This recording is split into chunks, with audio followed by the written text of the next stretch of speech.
Assalomu alaykum hammaga. Men bu AVO degan narsaga aldanib qolmanglar. U 0,5%, 100 ming, undoq bundoq berib hech narsa bermaydi. Hech narsa bermaydi. Faqat mana bunaqa qilib sizlardan yechaveradi xolos. Men hozir bu operator bilan gaplashib, zapis qilib olganman. Xullas, melki shriftlar bilan undoq bundoq qilib anu obслуживание kartaga har oy kartangizni xizmat ko'rsatishini aniq qilish uchun ichida pul bormi, yo'qmi, xullas 4,900 so'mdan yechaveradi. Prosta tak 4,900 so'm berasizlar. И shu mana bu metro tagida sotayotgan bolalar, mana bu yakov anu bankka ishlaydigan bolalar 0,5%, 0,5% deb sotyapti. Bu 1,5% перевод.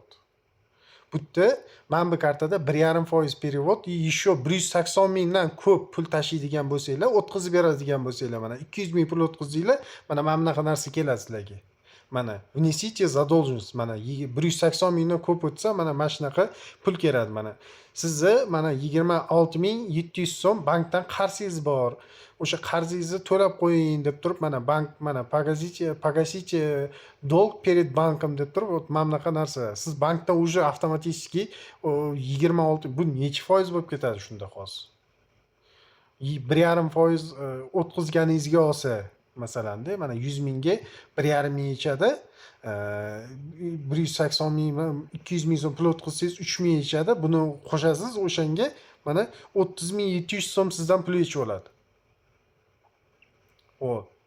Bu yerda уже 30% pulingiz, 30% bor, 15% pulingiz yechib olar ekan.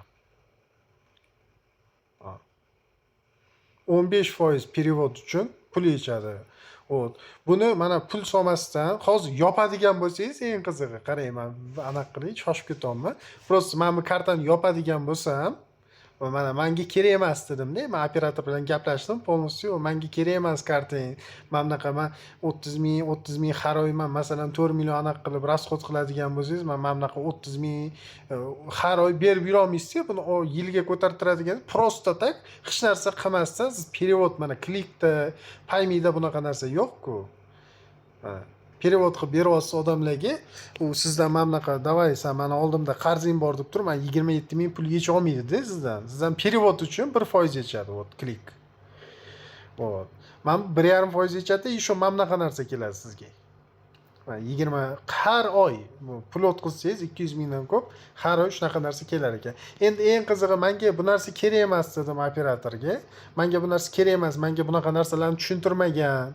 Ana metron tagida bankda ishlaydigan bolalaringlar shundoq qilib bergan 0,5% dan mana oka aniq qiling, mana sizga tipi men 100 ming borib turib korzinkadan bir bolalar oladigan bo'lsangiz, sizga bonus hisobida 100 ming so'm pul tushadi oka. deb turib aniq qilishganda, berayotgan paytida qiziqtirishgan. Men 0,5% dan oka bemalol перевод бесплатный degan даже. Boshida aytilgan перевод бесплатный oka degan. Hozircha какое-то время ishlab turadi degan, hozir endi undan keyin 0,5 bo'lib turib ishlaydi degan. Hozir 1,5% hozir. Olganimga bir oy yo 2 oy bo'ldi bu kartani. Haqiqatan bo'ldi, ishlatib ko'ringlar-chi. Agar 0,5 bo'ladigan bo'lsa, normalniy arzonroq. Hachabi o'sha 1% uni yarmi ekonom bo'ladi. Ana 1000 so'm bo'lsa 500 so'm deb turib aniq qilganimiz. Mana bunaqa narsa syurpriz chiqib qo'yapti. Endi men xullas odam bilan gaplashdim. Men bu operatorga, call centerga telefon qildim. Mana ikkalamiz gaplashganimiz bor. Mana turibdi, men bir razgovorda mana. Mana shu birinchi turganimiz, ikkalamiz 6 daqiqa gaplashib qo'yganmiz. Mana 7 daqiqa 48 sekund yozib olganman, полностью. Xohlasanglar tashlab berishim mumkin. Nimaga haqida bo'lganida. Odamga telefon qilsam, u aytayapti-da, то что bank kartasini menga kerak emas bunaqa dedim.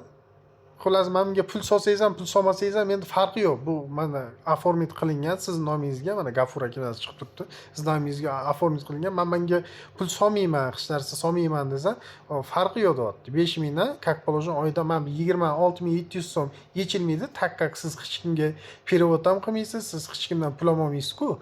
O'shanga men 26,700 so'm pul yechilmas ekan, lekin 5 ming so'm minusga kirib ketaverasiz. Men bunaqa bank oldida mana 5 ming deb turib ilovasini udaltib tashlaysiz, karta martasi bilan qo'shib kerak emas deb turib 1 yildan keyin foq deyapti, sizga kelyapti 5000 dan 12 oyda как положено 60 000 qarzsiz bankka oldida.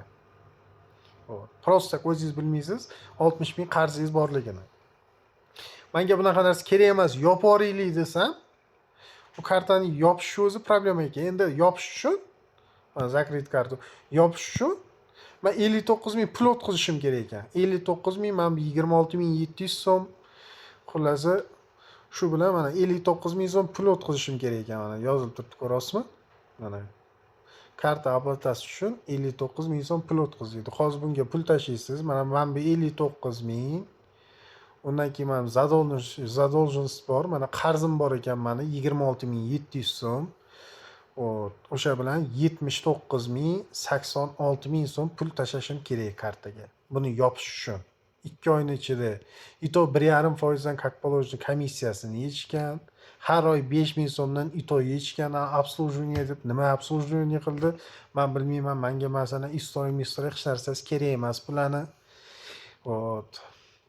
Shunaqa narsalar aldam qolmanglar xullas. Men bu sharlatanstvo, mashinalarning anaqasi.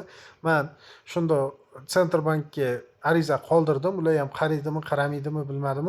Lekin mana men bunaqa qilib ariza qoldirdim. To'shda men haqiqatan недовольныйman bularni qilayotgan narsasidan. Sharlatanstvo-da, просто bitta joyda hozir masalan 37 million aholi bo'ladigan bo'lsa, o'shani 7 million aholisi 26 700 so'mdan просто ochgan uchun-da, men oyma-oy bir perevod qilganlar uchun o'shani 7 millionni o'shanaqa qiladigan bo'lsa, nech pul bo'lib ketyapti bu? Просто tak o'tirib, mana kartasini sotdi, men kerak emas deb tashab qo'yapti-da, har o'sha 7 million odamdan 5 mingdan kelyapti har oy. Просто tak. Tiem более mana 200 mingdan ko'proq perevod qiladigan bo'lsa, qaytadan 26 700 so'mdan. Bu kerak emas menga deb yopib tashlaydigan bo'lsa, 59 mingdan qaytadan. Proza 37 million aholi aniq qilib ochmaslik aniq, 7 million ochsa o'shani 7 million aholi men bu platinum kartasini, men bu Avoni kartasini olib, platinummi, boshqami, sharlatanstvo, mashinstvo deb bilaman o'zim uchun. Mashinalar deb shuni bo'ldi, men полностью avyaska qildim. Полностью kartalarimni aniq qilib bundoq qilib tashladim. Ustidan yozdim. Endi dalniyshim ko'ramiz nima bo'lishini.